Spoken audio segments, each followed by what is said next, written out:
Luc, chapitre 4. Jésus, rempli du Saint-Esprit, revint du Jourdain. Il fut conduit par l'Esprit dans le désert où il fut tenté par le diable pendant 40 jours. Il ne mangea rien durant ces jours-là et, quand cette période fut passée, il eut faim.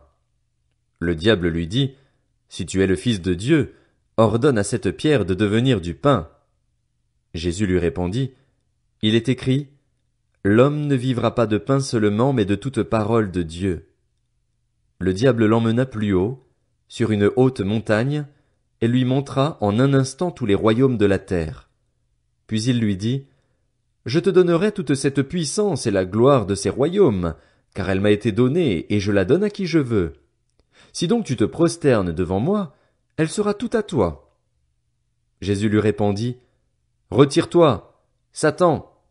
En effet, il est écrit, c'est le Seigneur, ton Dieu, que tu adoreras et c'est lui seul que tu serviras. » Le diable le conduisit encore à Jérusalem, le plaça au sommet du temple et lui dit, « Si tu es le Fils de Dieu, jette-toi d'ici en bas, car il est écrit, il donnera, à ton sujet, ordre à ses anges de te garder, et ils te porteront sur les mains, de peur que ton pied ne heurte une pierre. » Jésus lui répondit, « Il est dit, tu ne provoqueras pas le Seigneur, ton Dieu. » Après l'avoir tenté de toutes ses manières, le diable s'éloigna de lui jusqu'à un moment favorable.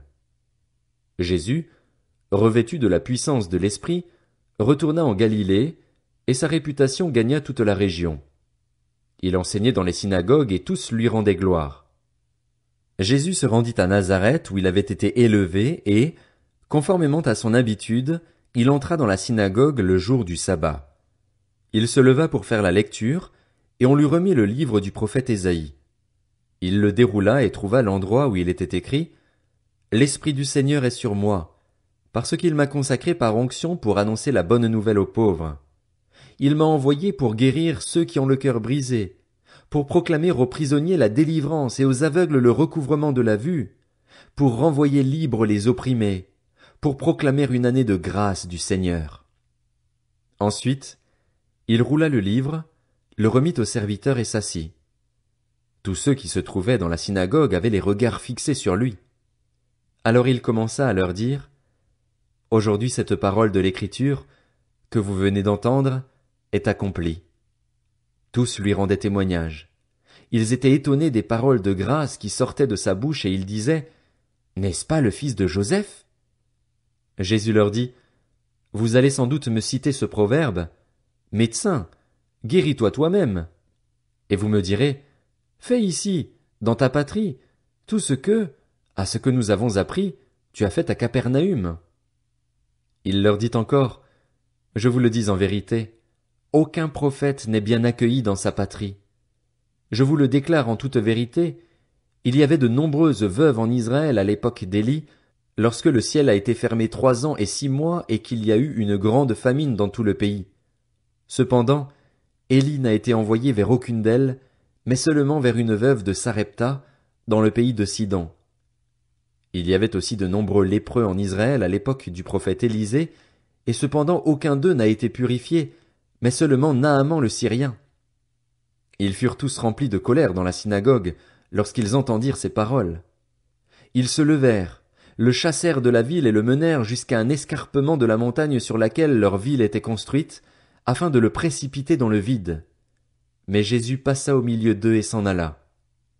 Il descendit à Capernaüm, ville de la Galilée, et il les enseignait le jour du sabbat. On était frappé par son enseignement, car il parlait avec autorité. Dans la synagogue se trouvait un homme qui avait un esprit démoniaque impur. Il s'écria d'une voix forte, « Ah! Que nous veux-tu, Jésus de Nazareth? Es-tu venu pour nous perdre? Je sais qui tu es, le Saint de Dieu. » Jésus le menaça en disant, « Tais-toi et sors de cet homme. » Le démon jeta l'homme au milieu de l'assemblée et sortit de lui sans lui faire aucun mal. Tous furent saisis de frayeur, et ils se disaient les uns aux autres, « Quelle est cette parole? Il commande avec autorité et puissance aux esprits impurs, et ils sortent. » Et sa réputation gagna toute la région. En sortant de la synagogue, il se rendit à la maison de Simon. La belle-mère de Simon avait une forte fièvre et on lui demanda d'intervenir en sa faveur. Il se pencha sur elle, menaça la fièvre, et la fièvre la quitta. Elle se leva immédiatement et se mit à les servir. Au coucher du soleil, tous ceux qui avaient des malades atteints de diverses maladies les lui amenèrent. Il guérit chacun d'eux en posant les mains sur lui. Des démons aussi sortirent de beaucoup de personnes en criant et en disant « Tu es le Messie, le Fils de Dieu !» Mais il les reprenait sévèrement et ne leur permettait pas de parler, parce qu'ils savaient qu'il était le Messie. Quand il fit jour, il sortit et se retira dans un endroit désert. Une foule de gens se mirent à sa recherche et arrivèrent jusqu'à lui.